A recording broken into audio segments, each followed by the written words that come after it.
All right, are you ready to talk about acid? But not the kind that gets you high. This is acids and bases in chemical reactions.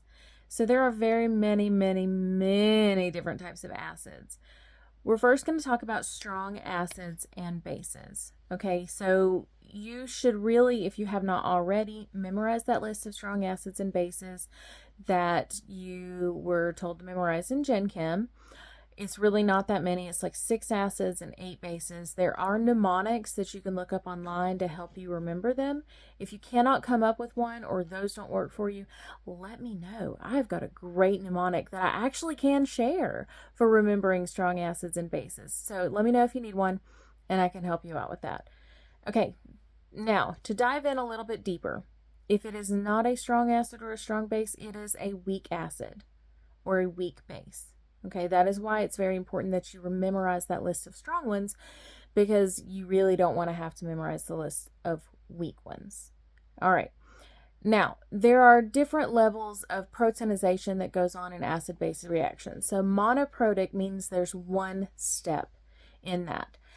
Diprotic means there's 2 steps. Okay, so if a diprotic base is going to take on one hydrogen in the first step, and it'll take on a second one in the second step. Triprotic is 3. You may hear tri, you may hear poly. Poly means many, but they're still going to dissociate or associate in those separate steps, so one hydrogen at a time. All right, we're going to flip the camera around and we're going to work some problems. The first problem that I'm going to work is actually 4 steps, but it may be separate videos because this one's already going to be pretty long.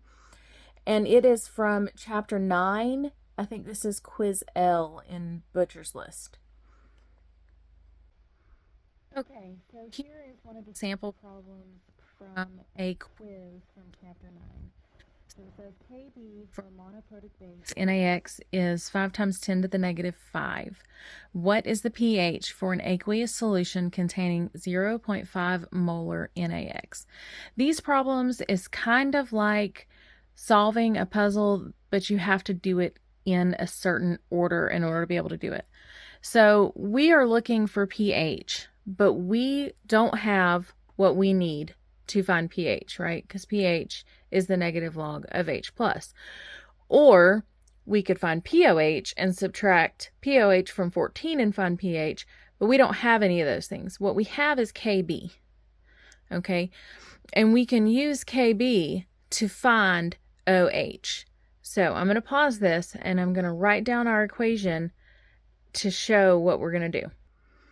Okay, so I have put in here our formula for Kb, and that is going to equal the concentration of Hb plus times OH minus over the concentration of B. Remember, at equilibrium, Hb plus is equal to OH minus, right? So we're going to just put X in for the concentrations. So that's going to put Kb as equal to X times X over 0.05, which is our molarity of the base in our solution. And then we sub in our Kb value. In order to get X by itself, we first have to multiply both sides by 0.05. Okay, and then we are going to square root. I didn't want to do all of this without having it up here. We're going to square root that, and then we're going to solve and find X. Okay, so we have got 5 times 10 to the negative 5th times 0.05. All right, and that's going to give us 2.5 times 10 to the negative 6th. And then we are going to square root our answer, and that is going to give us the concentration of X.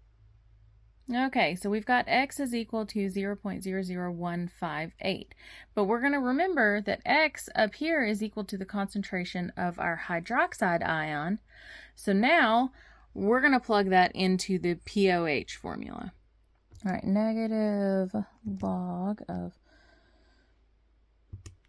our answer is going to give us a POH of 2.801. And then we're going to remember that pH plus POH is equal to 14. So we're going to say 14 minus 2.801 is going to equal our pH.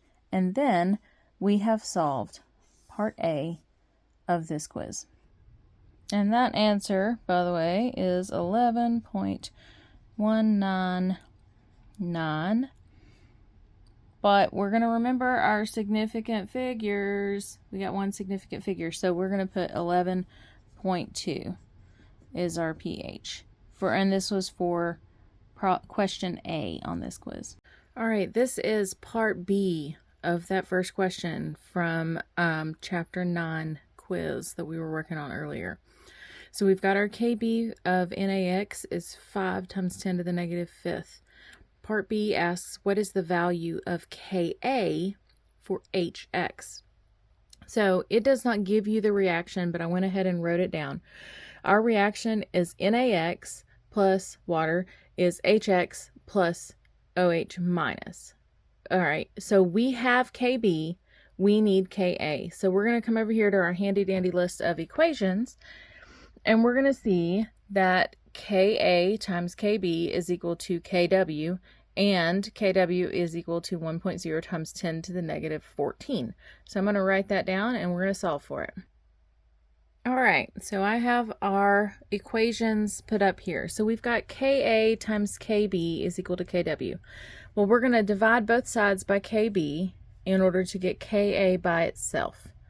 All right, so now we're going to jump down here. Ka is equal to, I subbed in our values. Kw is 1.0 times 10 to the negative 4, and Kb is 5 times 10 to the negative 5. We do that division, and we get Ka is equal to 2 times 10 to the negative 10th. All right, the next part of our question says, what is the pH of a solution with 0.05 molar HX? We just found our Ka to be 2 times 10 to the negative 10.